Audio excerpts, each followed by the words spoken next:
Hi, I'm Molly, an interior designer in the Pittsburgh area, and I've been given the design opportunity of a lifetime. I've been hired to help redesign a historic Tudor mansion in my hometown. But this video isn't about me. As an interior designer, I've been hired to tell my client's story. Meet CJ and Deborah, longtime residents of a small town in northwestern Pennsylvania called Titusville. CJ's company acquired the property earlier this year, and they have plans to make it into an event venue to host weddings and other life celebrations. The event venue will be called The Grove at Spring Hill, combining two names from its past. We want to give Titusville an event space unlike anything else that exists in northwestern Pennsylvania.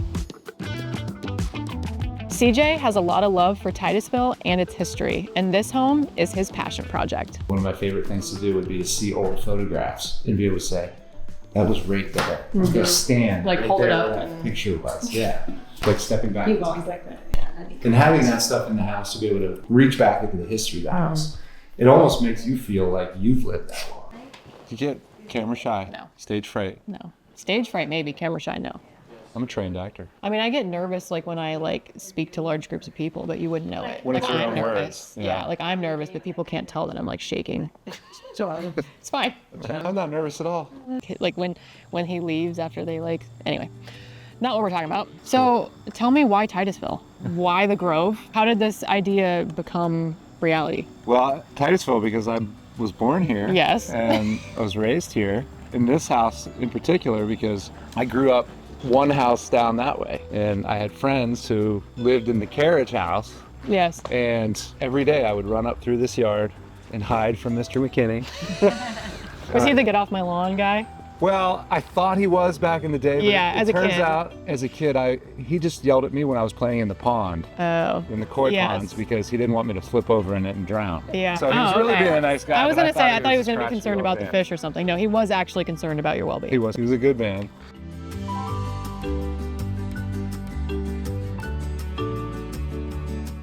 Actually, as a kid, I never got to come this close to the house. Oh, yeah. You never risked it. No, I never risked it. I was never allowed. The closest I ever came as a Boy Scout, I would come up to the front door to try and sell trinkets and whatnot for fundraisers, and God bless him, but he never bought one. Yeah. Never bought one off me. You're the kid who's running through my backyard. Yeah, that's probably I think it's what it yours. was. Yeah. Yeah. Yeah. I thought it was my backyard. Yeah. Mm-hmm. From the age of 0, I was born in the house over here, to the age of 12, I lived here. And right before we were leaving, they threw a fence up around the whole property. Ah. And all of a sudden, I came home from school one day, and there was this fence in my backyard. Blocking your path. Blocking my backyard. And I said to my parents, why'd they fence in our yard? Yeah. And my dad said, that's not our yard. I said, what? Childhood was just completely changed. Yeah, at that ran point. I was unchecked like, for years. I always thought this was my backyard, and it's just a huge space. And it turns out that space used to be called the Grove, and it was Cadwallader's Grove. Yep. And he sold this property to the Emerson brothers, who built these houses on it. And before that, it was known as Spring Hill. Okay. There's even a road called Spring Hill Road. Oh. And this whole hillside is just full of natural springs. So they called it Spring Hill. So is that why the fountains are in the back too? That's why the fountains are back, to handle all that water coming up out of the ground. Huh. And that's why they had koi ponds and gazing ponds and fun stuff like that. When you come onto this property, you almost lose track of where you are. Everyone who walks into this place, through the house, into the backyard, says, I had no idea that this was here. Yep. I had no idea A little hidden how gem. amazing this was. It's surreal. Yeah. It is. And I just want, I want to share it. I want to share it.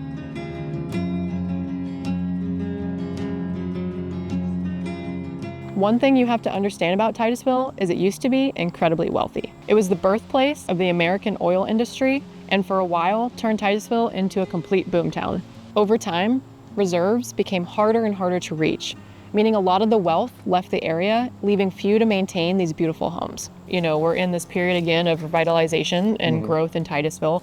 Were there any reservations at all about ever investing, particularly in a property like this in Titusville? Or was it just like, if you build it, they will come, right? Like you want to share it with people. We had the opportunity to purchase this and revitalize it and bring new life into it and share it with the community. We've been looking at it for a couple years, more than a couple. I've been looking at it for about 30 years. Yeah. I even talked to the former owner a few times over the past 10 years, asking him if he would please just sell me your house. Yeah. And he Pretty couldn't, please. he couldn't. So we bought another house, and then he put it on the market. And that was a couple of years ago.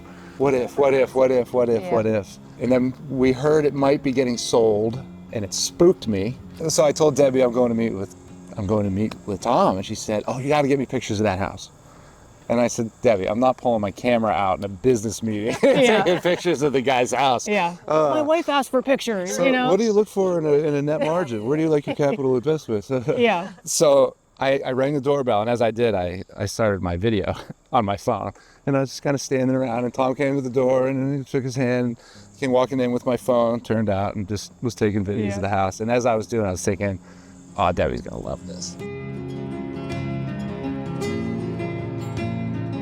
But what really struck me when I first walked in was it really felt like you were being transported to someplace else, to another time, into the past. Yeah. Like Narnia, right? Like Through Narnia, the like stepping cabinet. into the wardrobe. And it was the smell, and it was all the wood, the volume of space in there. It's just something you don't see, and that's what really got me. In the staircase. I love the staircase. And my second thought was, why is there so much carpet in this place? Why is there so much carpet? There's got to be nice wood under here. Yeah. Hardwood, white oak. Yeah. Yeah. Yeah. So you'll be Original. refinishing all of Well the... preserved. Yeah, very well preserved, Yeah. which is incredible. Yep. And we're going to restore all of that. And I didn't know what we wanted to do with it. Yeah. I thought maybe we'll live in it. I don't know. I just didn't know.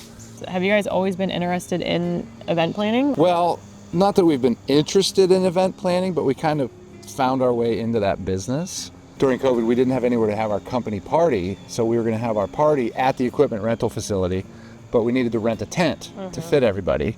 And I said, well, let's get a couple.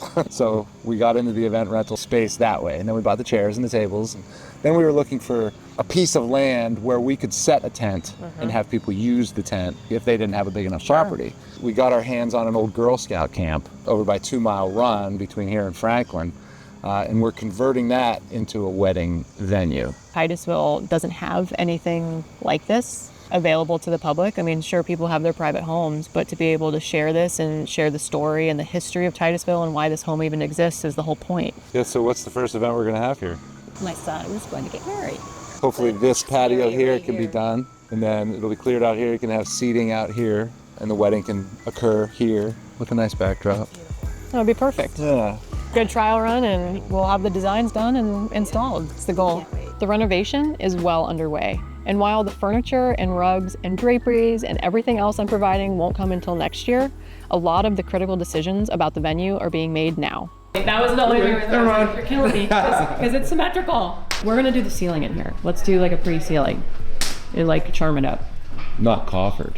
No, like the trim details like Ross has in his house. We could do that here and then have the trim piece that follows like the rectangle of the room basically when we inset it, and then have the recessed lights and the chandelier in the center. But that's gonna help because you have these beautiful details on the side, but the ceiling is like the fifth wall that everyone forgot about. You know I'm visual. I know. I didn't even know that. But I'm Yep. visual. Because I'm like, I don't think I'd like that. And then they show me, I'm like, I love it. Yeah. And it's gonna look like a picture. It's gonna look like you were standing right there with your iPhone and do a picture. I know what you were thinking, and I was like, I have to model it and show it to him. So I was just like, I'm just not gonna respond to that text, and then he'll respond with the model. Yeah. She doesn't argue with me. She just sends me I was pictures. like, I saw it. Like many clients, CJ and Deborah are very visual. So I plan to 3D model the entire residence. This includes wallpaper, drapery, fabrics, every interior detail that you can think of is going to be in this 3D model. I'm looking forward to the room reveals where we start at one end and go like this. Before it's done. Yeah. And we go back to it's done. Hey, me too. Me too. Most interior designers prefer to only show you their project once it's completed. The reveal. Yes, the reveal, exactly. But on this channel, I look forward to sharing every step of the journey. I'm going to put another sidewalk out that way. Because there was originally a sidewalk that came in. Oh, was there really? Yep, came down here. The night before, we just have guys come in and take all the furniture out and bring in like 4 tables. And fittings. Concept. Like think about when you go to a restaurant and it feels like small plate-esque where you're like sitting on a Where it's sofa going already. and you have like the Doing soft tables. seating. Let's make it like the fun like loungy vibe so that instead of moving all the furniture out of the room, you move Almost like tables. we'll just move it in the room and move the tables. Correct. Like change the layout. Better. So let's go over there and you tell me what it's going to look like. Okay. In order to love solutions, you must also love problems. So were there any difficulties or surprises after purchasing the home? I was hoping the electric would be easier, but it's not. But that's not really a surprise. Difficulties? And what we want to do with the property, Well, yeah, the pool. the swimming pool. I know the previous owners Loved take the it. pool. Well, they love the pool. Yeah, so we tried to come up with some different ideas to keep the pool possibly and have it function as another space. So build maybe a dance floor over it that you could see through and have light shine through. Being so seasonal. Yeah, we are in northwestern Pennsylvania. Yep, Yes. and insurance doesn't really like you having a pool. And the fence. The fence was another thing the fence, I hate the fence. I don't like the fence. And I've never liked the fence because as a kid there was never a fence. The whole block, the whole neighborhood was open. And this brings us full circle. For CJ, this project is about more than just turning a profit. For him, this house is a symbol of his childhood. He's looking to elevate and preserve what he felt as a kid running through the backyard. And not only that, he wants to share it with others. Yeah, and it's the memories of the place. This mansion is too important to just gate off and make a personal residence. It has the potential to be so much more for the community, a place where anyone can choose to enjoy their special moment. Teleporting you to a whole different place. Yeah. Grovey. The groovy Grovey. But wait, before you go, subscribe to follow along with this project and anything else I might be up to. Whoa! I've been hired. Nope. What was I saying? It was a boomtown. It was a...